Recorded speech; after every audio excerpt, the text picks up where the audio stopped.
There is one necessary, absolutely necessary ingredient for a nation to prosper and to continue being a nation.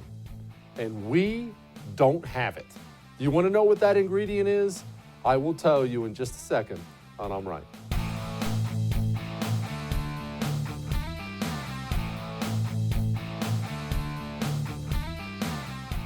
And so, my fellow Americans, ask not what your country can do for you, ask what you can do for your country.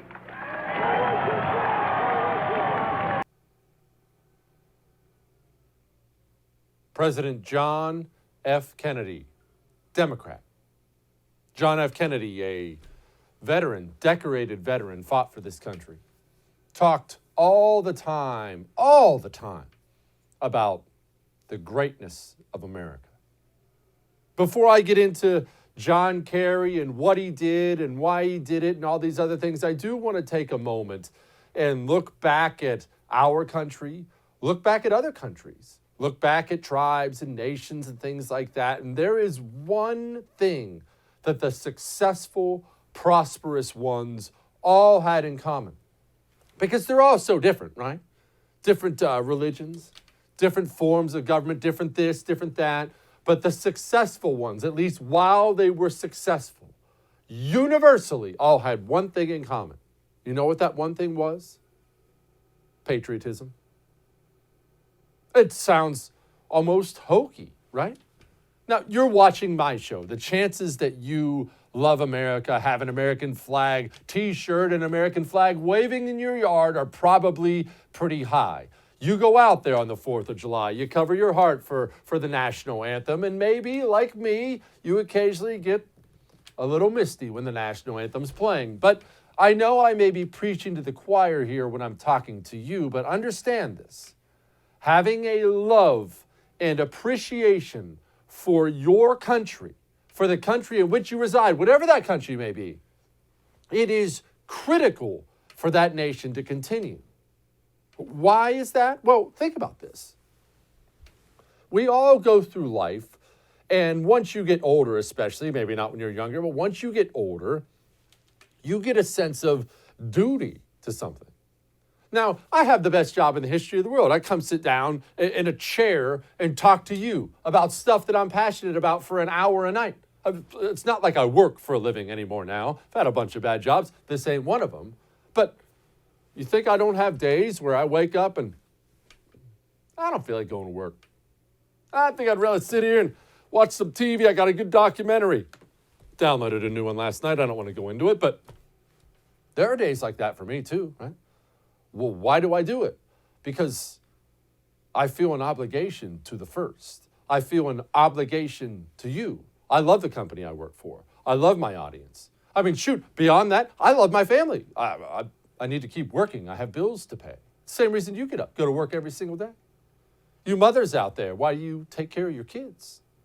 Pat them on the rear end, change their diapers, make their lunch, things like that. Why? You feel an obligation for them. You love them. The same thing applies to a nation. You, when you love your nation, or this boils down to tribes, a tiny tribe somewhere, when you love it, you feel an obligation to it. It creates in you a sense of duty, a sense of, I have to do this. This is what's best for this place. I appreciate this place. I appreciate the safety and prosperity that living here gives me. And therefore, I need to do what's best for it. That's what it creates in you. However, if you hate it, you don't feel that. You don't feel that at all. You ever, especially when you were younger, or maybe you're here now, you ever have a job you despise? Maybe your boss was a huge jerk. Maybe the work itself was terrible. Who knows? Did you feel an obligation to stay, a duty to stay? Did you make sure you showed up early and left late every single day? No, you didn't, because it took away that feeling of obligation. Why are we currently in the situation we are in the United States of America? Because we don't have a sense of patriotism anymore as a whole. I know you do. I'm not talking to you personally.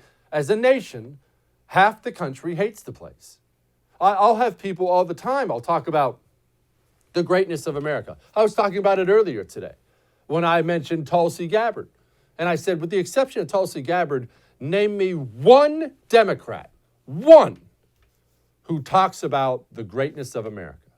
Not the old ones. I'm talking about one national Democrat who would echo those words you just heard from John F. Kennedy. Name me one. You can't. You can't. I did not get one answer because there isn't one. I always said during the Democrat primary for president, if you really want to stump the candidates, it's the what would you ask them if you had a chance? I always had the answer. I said, tell me what you love about America. Stand up there talking to the Democrat base amongst your fellow Democrats and tell me what you love about America. And if you can't do that, what does that tell you? And understand this. I know we're all in different situations in every life, no matter what nation, no matter what religion, what color, whatever. Every life comes with hardship. That's part of the human condition. You are born, you go through hard stuff, and you die. That's how life is. So I'm not saying you don't have problems. Maybe you're out of work. Maybe the old lady left you. Maybe this, maybe that. Maybe you're struggling with addiction. That's fine. People go through things. That's fine.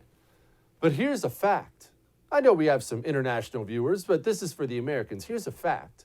If you're sitting there right now watching me, you're 20 to 30 feet, maybe, away from an endless supply of clean drinking water. You know that over 1.5 million people die every single year from lower intestinal diseases because they don't have access to one glass of clean drinking water? You have an endless supply of it. I have 2 of these sitting beside me right now. I could just pour them on the floor and go get 20 more if I feel like it. And the average American will never show any appreciation for that now. That's why we're in trouble. That's why we're in trouble, because patriotism is not some hokey thing. Oh, here we go, America again. It's a necessary thing.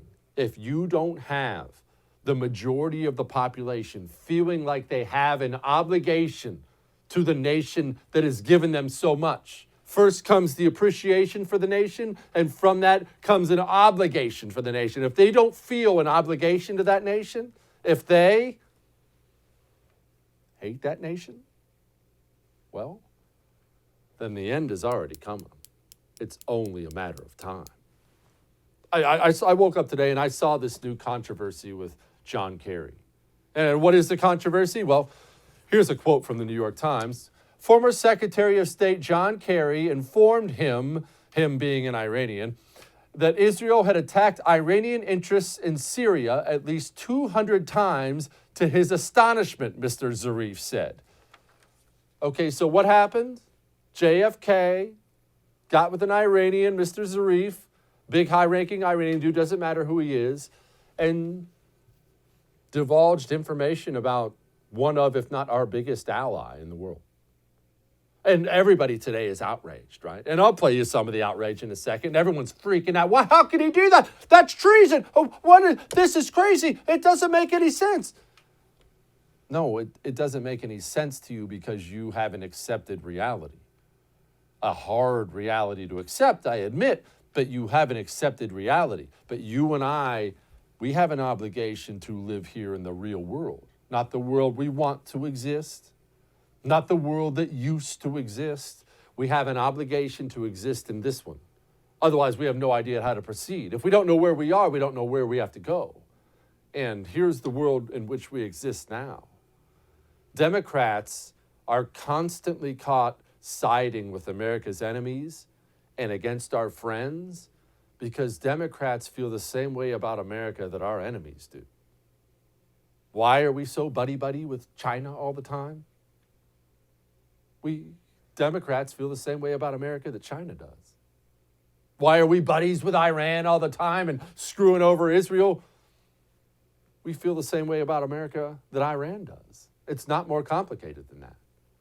Our Democratic Party, in fact, our entire system now, our athletes, actors, entertainers, our teachers, our churches, working its way through the military, the entire system now, it's all run by people who think this country kind of sucks and deserves to be brought down a peg or two. You do realize that high-ranking officials in China are constantly going on television repeating Democrat talking points about America. Think about that. Our number one enemy on the world stage. Where do they go to find out how to really get at us and tell everybody how much America sucks? They go to the Democrat Party for all the ammo they need. And that's why we're in trouble. And it's not a mystery of how we got here. We have an entirely un-American education system for K through 12, and then even our elite universities, especially our elite universities, are flat out anti-American. We send our young people off to schools for 7-8 hours a day where they learn to hate their own country. And now they're adults. They're not just in their 20s anymore. They're in their 40s, 50s, corporate boardrooms, CEOs, senators, professors. They're out there leading all the cultural institutions, and they hate this place. Why are Democrats constantly being caught doing things like this? Because the modern-day Democratic Party is anti-American. They hate us. The JFK Party is gone. And that's very, very hard for people like you and I to accept because, I'll be honest with you, you hear me trash the GOP all the time for being weak and pathetic, and of course they are. I would love the option to vote for a Democrat. I don't need to agree with everybody on every issue. I'm not that way. I'd love the option to vote for JFK. I don't have the option to vote for a Democrat now because I won't vote for somebody who thinks my country sucks. I will not. GOP, of course, had a response. If this is true, I certainly hope other members of this body, Democrats and Republicans, will join me in calling for the resignation of John Kerry. Enough is enough. The red line that was crossed, if this is true, revealing secret information to one of America's most sworn enemies with the blood of thousands of American military members on its hands, undermining the interests of one of our most important allies, the State of Israel. If this is true, John Kerry needs to go. He should resign, or he should get fired by the President of the United States. He won't. He won't. Former CIA Director and Secretary of State Mike Pompeo had this to say: Secretary Kerry, can you please explain to the American people why you disclosed information about Israeli operations to Iranian FM Zarif? We've known for years you were helping him. Americans deserve to know why. John Kerry obviously knows this doesn't look great, came out, had this to say: I can tell you that this story and these allegations are unequivocally false. This never happened, either when I was Secretary of State or since. Well, I mean, obviously, if somebody within your own administration comes out and we have these revelations about how anti-American he is, surely the President of the United States is about ready to give him the axe, right? Well, here's what the White House had to say. Does the president have any comment or reaction to Kerry telling the Iranians about covert military action on the part of Israel? We're not going to comment on leaked tapes.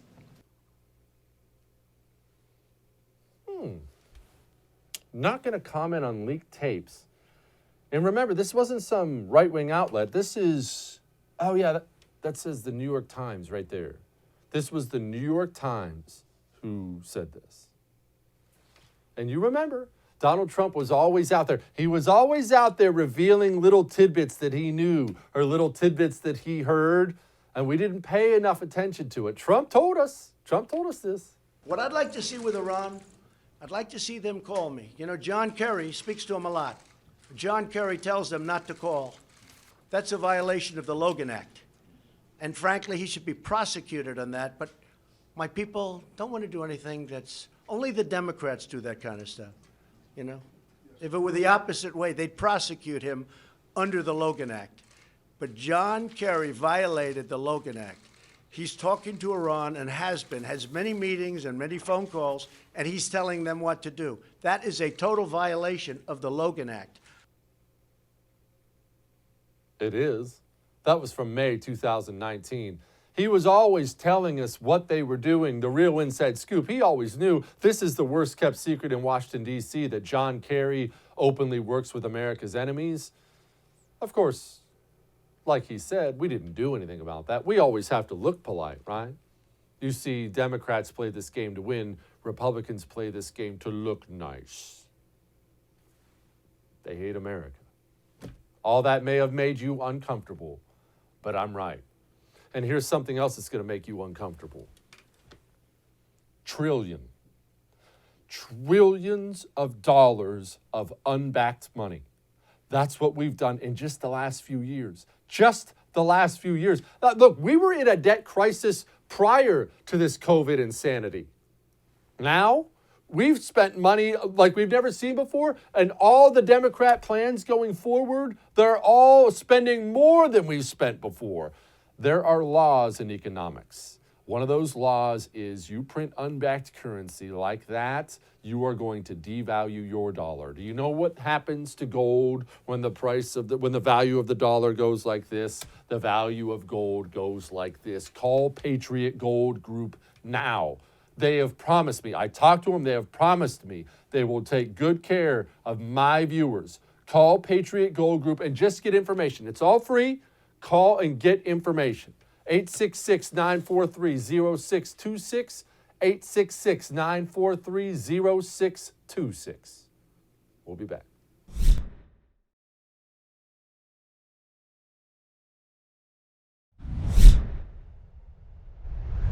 You know something about me. You watch the show every single night. I know you do. Every single minute. You probably watch this 2 or 3 times a night, and who can blame you for that? And I know because you watch so much, you know how truly and deeply humble I am. You know that I would never, ever, ever want the spotlight to be on me, obviously. But you also do remember, because you have a great memory, you do remember when every Tom, Dick, and Harry in the media pundit world was saying Andrew Cuomo was going to resign, right? I mean, he just murdered like 15,000 citizens in New York, and then every single woman on the face of the planet has apparently been sexually harassed by him, and everybody came out there and said to you, he's going down. Andrew Cuomo's going down. Well, here's his press conference.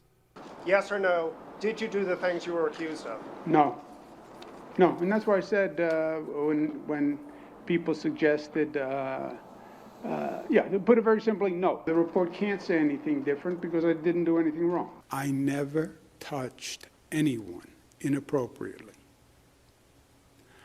I never knew at the time that I was making anyone feel uncomfortable. I fought for, and I believe a woman has the right to come forward and express her opinion and express issues and concerns that she has. But it's just not true. Okay. Well, do you want to know what his punishment has been? This is from Breitbart. Biden has Andrew Cuomo lead the White House COVID calls with the other governors. That's right. The man who is responsible for the death of thousands of New York seniors with his policies and then covering it up after the fact so the feds won't find out about it. The hammer has dropped on him, and now he's leading the calls with the other governors. You can't even make this stuff up. But it should be noted, while everyone else was telling you that Andrew Cuomo was going down and he's going to resign, it's over for him, it's painful to watch it end this way, I came on the television and told you this. Andrew Cuomo is not going down for this. I know that's the popular take right now. Everybody and their brothers out there telling you Andrew Cuomo's going down. This is the end. Oh, I can feel it. Oh, there's so much. You know about politics, right? He's going to lawyer up and already has with the best lawyers out there. He's going to weather this storm because his name is Andrew freaking Cuomo. Do not get your hopes up again. Do not ever do that again. Oh, sorry, I didn't know we were back on the air. I was just enjoying that. Told you so. Told you so. All right. Liz Cheney. Liz Cheney is, if they have a dictionary definition of inside the bubble thinking, it should just be a picture of Liz Cheney, because this came out yesterday on my life. On my life, this is real. I swear I had to look it up 3 times to make sure this wasn't some parody website or something. Liz Cheney not rolling out 2024 presidential run. I'm not ruling anything in or out, is her quote. Ever is a long time, she told the Post when asked if she would ever consider running in the future. Okay, I'm not going to take this opportunity and do what everyone thinks I'm going to do, and that's tear Liz Cheney apart. I will simply say this.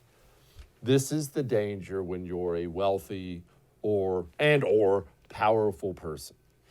What happens is, see, you and I, we have to have criticism. We have to endure it. Maybe it's your boss, maybe it's your husband, wife, kids, and friends, and whatever. We have to endure criticism. That's part of life. It's healthy. It's healthy. Jesse, you're getting too fat. Jesse, are you wearing that? Jesse, Jesse, the show sucked today. Jesse, that's normal. But when you get to a position of wealth and power, especially when you have both of them, as Liz Cheney does, the truth is simply this. You never have to have somebody in your circle who tells you the truth, who tells you the bad things about you. Liz Cheney genuinely has no idea that she probably wouldn't get 1% of the vote in a Republican primary. Why? Because Liz Cheney has surrounded herself with yes men. Oh, absolutely, Liz. The country's ripe for Liz Cheney. Gosh. All right, get out of your bubble. They are all wrong. I'm right. Jake's Mint Chew. Jake's Mint Chew is the way you're going to be able to quit dipping. It is the way you're going to be able to quit dipping. Because I know what you go through, because I dipped for years. When you dip, you get in a routine. My routine was post-meals. Now, I had dips at other times too, but post-meal, guaranteed, I need to have a dip in. So when I was trying to quit, I needed something. Bubble gum ain't going to cut it. A nicotine patch, I can't stuff it in my lip. I needed something. That's what Jake's Mint Chew does for you. It allows you to keep your routine. Only Jake's Mint Chew is nicotine-free. It's tobacco-free. It's even sugar-free. It is the way to keep your routine and quit dipping. It works.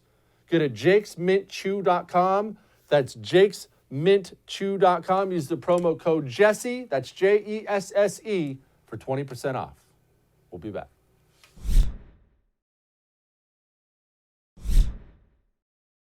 We talk about enough bad news on this show, right? It's not like we're hurting for bad news out there. We're just drowning in it every day. I get with my production team every morning and we're just sifting through this sucks, and I guess that kind of sucks too. Which things should we talk about that sucks? This is good news. Don't you want to smile for once? Joining me now, the man is Randy Economy. He's the official media spokesperson for Recall Gavin 2020. Randy, I give you the floor. Please just drown me in good news right now. Tell me what's happening to Gavin Newsom. Well, we're gonna kick him out of office, and it's because of the people. And I have the greatest job in America right now to be able to be the official spokesperson, the senior advisor to the revolution that is taking back California. And yesterday we were given the news that we have crossed the finish line, and we're going to have an election that is going to be all about the people and the grievances and the gripes we have with this crazy Governor Gavin Newsom. Okay, Randy, I need you to do something that's going to be very, very easy for you. Okay. I need you to pretend that I'm an idiot, and I need you to walk me through the recall process from start to finish and tell me what any of that means. Well, what will happen is if you want to be governor of California, you'll have to come up with $4,000, and you'll have to fill out a piece of paper from your local register of voters office, and maybe get a few signatures along the way. And pay the filing fee, and you will be on the ballot in the fall election. And the voters will be given 2 questions The first question will be, shall Gavin Newsom be recalled and removed from office immediately? And of course, we say the answer is yes. And then you go to the second question and say, who shall replace him for the remainder of his term, which will expire in January of 2023. And the person who gets the most votes will become the governor within 15 days. It's that simple. Okay, Randy, that is extremely simple. Is this divided by party? And if I'm a Californian and I walk in, and am I going to see right there on the ballot, this person's a Republican, this person's a Democrat? Is it just a bunch of names? What is it? It'll be a random order of, it won't be an alphabetical order. We'll go ahead and do a random draw of who gets placed in what particular congressional district on from A to Z, so to speak. And yes or nay, their party affiliation will be put on the ballot along with their ballot designation, which they have 3 words to be able to use. So the one who gets the top vote will win. But again, the first question has to pass, and it has to pass by a simple majority of 50% plus 1 vote. Okay, you mentioned at the beginning of this whole thing our grievances with Gavin Newsom. Obviously, I hate his freaking guts, and I have a long list, but I want to know what Californians, what their problem with their governor is. It's personal. He took it upon himself to be the focal point of the pandemic for the past year. But prior to then, it was his mismanagement of the forest fires that we had. It was the mismanagement within the Employment Development Division. It was the mismanagement of the fact that he, in our prison system, he decided to let out every particular, he did early release for as many inmates as he could as possible. And a lot of those inmates actually were trained professionals within, working on fire crews.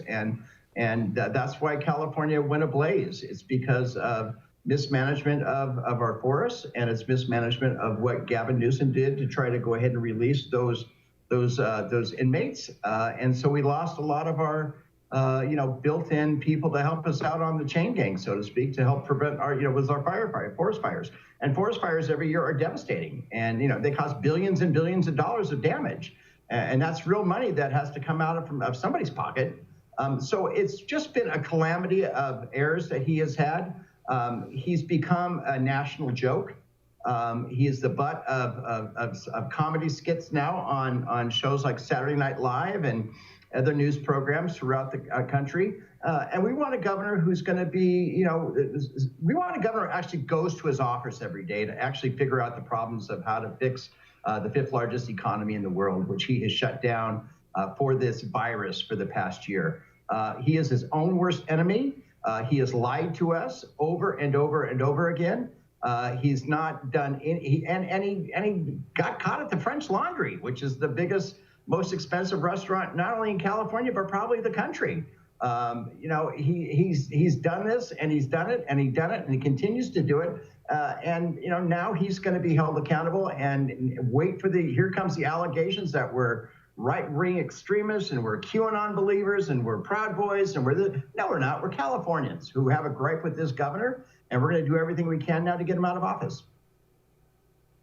Randy, before I get to the rest of this stuff, okay, the California wildfire thing actually is something that America is aware of, because it seems like it's every 15 minutes. I know it's not, but it seems like it's a lot that California has these terrible wildfires. And California, I know a lot of people hate it, is just so stunningly beautiful. If you haven't been there, I would suggest you go. Of course, then you should move out right away. But why? Explain why. How did he mismanage it? Why is California constantly struggling with this?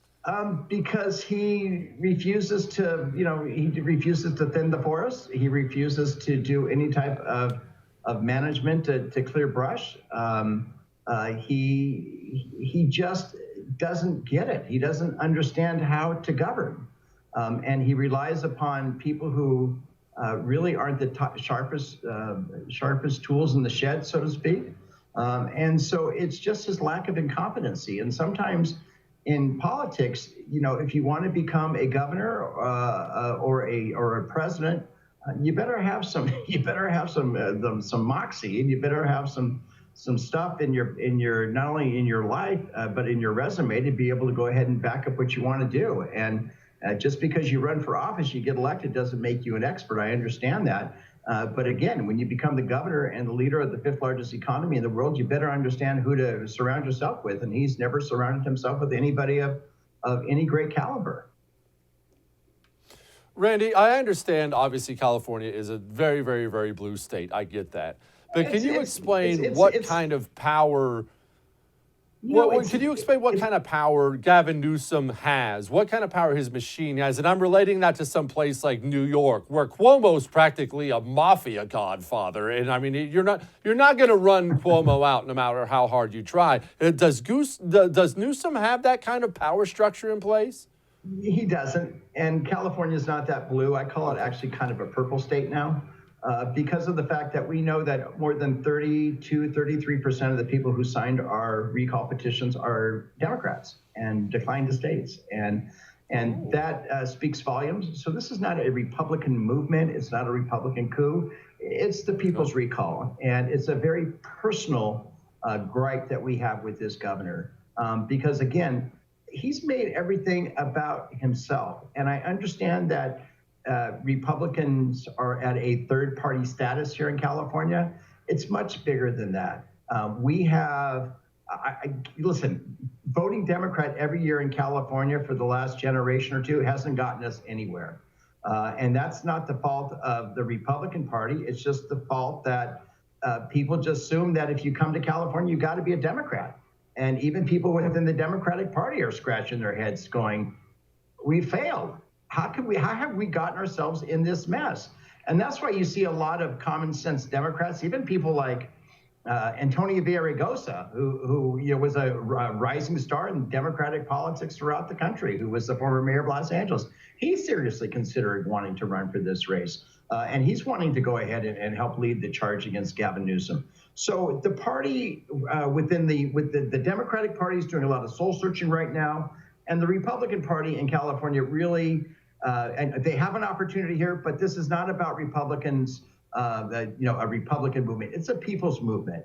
And we've been very clear about that. And we kind of have wanted the party to stay in the background. And that's why we have been so successful to be able to get this recall to where it needs to get and get it on the ballot. I understand that. Randy, economy, believe me when I tell you, man, good luck. Go get him. I appreciate you. We will, man. I promise. I'll keep you updated, okay? Please do. All right. How about that? Boy, just thinking about this, and I don't want to get the cart ahead of the horse here. What if the day comes when I can come on this show one night and say to you, Gavin Newsom's gone? Gosh, that would feel good. All right. Look, if you want to get behind great causes, if you want to get behind great candidates, if you feel the need to do something about what's happening, and I'm assuming that's most of you if my emails are any indication, good. Understand that there are simple, practical, direct ways you can do that. I mean, doing something is just, that's a bumper sticker. There are ways you can do that. One of the ways you can do that is signing up to become a member of Mammoth Nation. I have done this. I'm a lifetime member of Mammoth Nation. You don't have to do that, but you can. I'm a lifetime member because I love it. Look, they go out and find real fighters running for office, real causes. They're out there brawling for this culture war we're in. What do you get out of it? Well, your money you pay goes to those guys, goes to those causes. You get discounts, though, outstanding discounts, more discounts than I could ever list for you at shopping and hotels and telehealth and wireless. And you get something good with your fight back money. Go to mammothnation.com/Jesse. That's mammothnation.com/Jesse. We'll be back.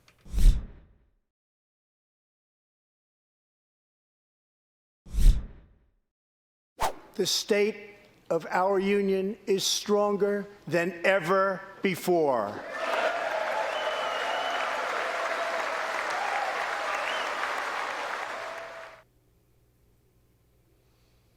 I will tell you, I try not to have these moments where I come on here and tell you I miss Trump, because I don't like to wave pom-poms for anybody. You really don't generally want to do that, but man, I really do miss the guy. I miss having a president that talked about how awesome America is. I think it is just so sorely lacking. Joining me now to talk about that and other things is Republican strategist and attorney Amanda Makki. Amanda, I don't like saying it because it makes you sound like a pom-pom waver, but I miss the dude bad. I think a lot of people in America are having buyer's remorse right now. Look, the southern border crisis is a disaster, completely caused, completely manufactured by the Biden administration. He was campaigning on this a year ago about how he's going to be more humanitarian, and look what he's done. We had 3,000 unaccompanied migrant children at the border last March 2020. We're now at almost 18,000 thanks to Joe Biden's failed policies on the southern border. Amanda, all right, you mentioned buyer's remorse. Why? What part of the Biden administration has been a surprise so far for people? If you paid attention for 5 seconds, this is what he ran on. This is what the Democrat Party is. This is all very predictable. I'm a moron, and I could have wrote all this stuff down before he even took office. Why buyer's remorse? I think I have always said, and I truly believe that this election was about COVID. It was a referendum on COVID. And it was who's for COVID, who's against COVID, who doesn't believe in COVID. And that's where largely voters laid their blame. And so I look at it very differently, and I think a lot of Americans do, that President Trump actually ushered in through Operation Warp Speed multiple vaccines to come to market and gave the game plan to Joe Biden, who then said, we had nothing. We didn't have any kind of game plan. We had to start from scratch, which was a complete lie. But look, the only area where Joe Biden gets high remarks is on his coronavirus response, at about 69% of Americans believing he did something on that. But I really think that that was all Operation Warp Speed. What the vaccines did that came to market, they were getting into people's arms in December, if you remember, and he just followed through with that. Amanda, in general, not specifically talking about you or me or anything like that, but in general, I hear this a lot of people had a problem with how Trump handled COVID. Trump didn't handle COVID, right? I don't like how Trump handled COVID. I can't ever seem to get an actual answer, though, on what specifically people didn't like about how Trump handled COVID. I didn't like it because he featured Dr. Fauci and locked down the economy, but I'm like a 0.5% of the population. So people disliked something else. What didn't they like? Well, I think the fact that he didn't choose to wear a mask, he wasn't masked up all the time.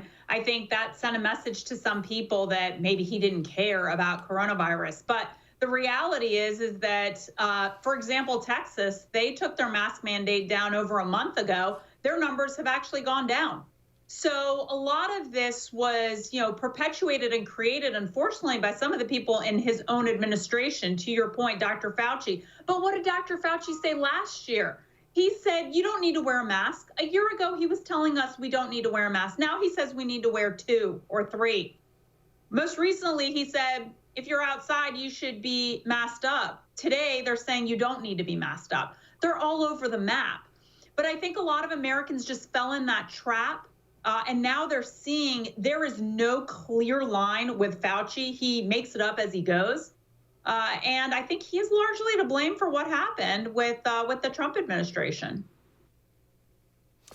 Amanda, on to the State of the Union. It's tomorrow night. Just a heads up for everybody. There'll be no I'm right tomorrow night, but Buck Sexton.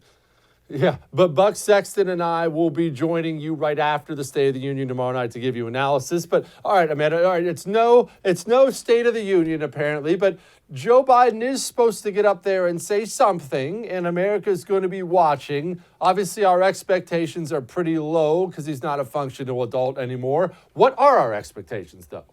Well, I think the backdrop will be 2 women, Kamala Harris and Nancy Pelosi, masked up, even though they have both been vaccinated, even though even the CDC guidelines tell us they don't need to wear a mask. That's going to be the backdrop so that the whole time you're thinking, oh, he's such a great president for all he's done on coronavirus. So that's the backdrop. I think he's going to really push his American Families Plan. So this is supposed to be unveiled between today and tomorrow. Another $1.8 trillion massive spending plan with all of the progressive Democrats' biggest domestic priorities, like free community college, free, family leave, paid family leave, pre-K, all the domestic priorities to include, now that we're getting out of a COVID-suppressed economy and we actually need people to go back to work, they're going to say, oh, no, we're going to cover subsidies because people can't go back to work yet. So they're going to cover subsidies for your health insurance, and that's another $200 billion they plan on spending there. So it's $200 billion here, $300 billion here, $200 billion here, to add up to $1.8 trillion, another massive spending bill they want to promote. I think he's going to talk about his infrastructure plan. I think he's going to talk about gun control. He's going to talk about police brutality, but he will never mention the good work that the police do and our first responders do every day to keep us safe. And I'm willing to bet he's not going to mention that it is important that when you're detained, you don't drive off, you don't run off, you don't do things if you are detained by a police officer that could put you in jeopardy. And so I hope that he talks about those things, but I'm pretty sure he won't. So I think those are the topics that he's going to look to cover. And then, of course, he's going to be talking about all his success with coronavirus. Amanda, a lot of people may not know, but we have states that lost and gained congressional seats yesterday. California lost one, New York lost one, Illinois lost one, Michigan lost one, Ohio lost one, Pennsylvania lost one, and West Virginia lost one. Texas gained two, Florida one, North Carolina one, Montana one, Colorado one, and Oregon one. You're the Republican strategist. I went to community college. What are these numbers supposed to tell me? They're supposed to tell that freedom-loving Americans are getting the heck out. They're blue state immigrants now that are coming to states like Florida and Texas. And my hope is that they don't change our politics, because I have said this all along. I said this on, I think it was on Buck's show. I said, Florida is no longer a battleground. It is not. It is solid Republican. And if we have the blue state immigrants coming here, that's going to change the demographics, but hopefully we can hold the line. I think that California is now pivoting to become more like a northeastern state where you have a lot of wealth, but you don't have the technology, the innovation. The innovators are leaving, and they're going to Texas. I think you're going to see a domination by the South and the West of businesses flocking to more tax incentivized states like Texas and Florida. And my hope is that the politics don't change, but I'm already seeing shifting in the big cities in Texas for sure. Amanda, Florida was a very, very, very purple state. And I mean, for most of my adult life, it's been a purple state. Everyone loves Heavy D now. By the way, I do think it's hilarious that Heavy D's been so successful. There's now a Twitter account dedicated just to Democrats whining about it. It's actually really, really funny. But Heavy D's been so successful there. I realize that, and he's been doing a great job. What makes you say it's so solidly red now? He got by Andrew Gillum by, the crack in a meth pipe. Well, here's the thing. What Ron DeSantis did was he bet on his people. He bet on Floridians to make the best choices for themselves. And people all across the country saw that, and they said, I want someone who's going to believe in me to make the best decision for myself, believe in me to make the best decision for my business. And that's what you see is now happening, is that we have millions coming into Florida because of that very bit of allowing for people to be enterprising people and to make the best decisions for themselves. You see cities throughout America, Washington, D.C., New York City, still in lockdown, still in complete lockdown. Michigan, too. These are worthless governors and mayors who believe in shutting down their cities because they think that's better than empowering people to make the best decisions for themselves. And the stats show it. Again, as I said, Texas, people are doing just fine. The stats actually came down for coronavirus cases over a month into taking the mask mandate away.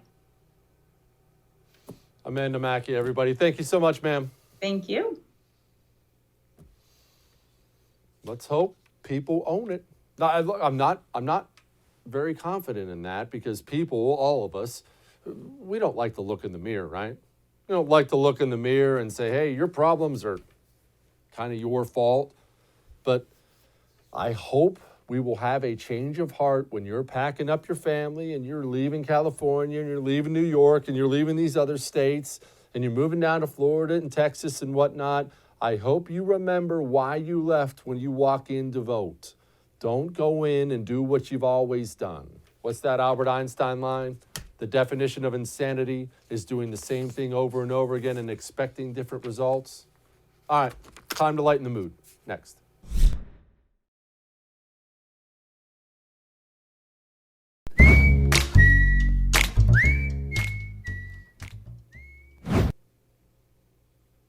All right, it's time to lighten the mood. And who better to lighten the mood than Sir Charles Barkley absolutely takes a cheap shot at the ladies of Georgia.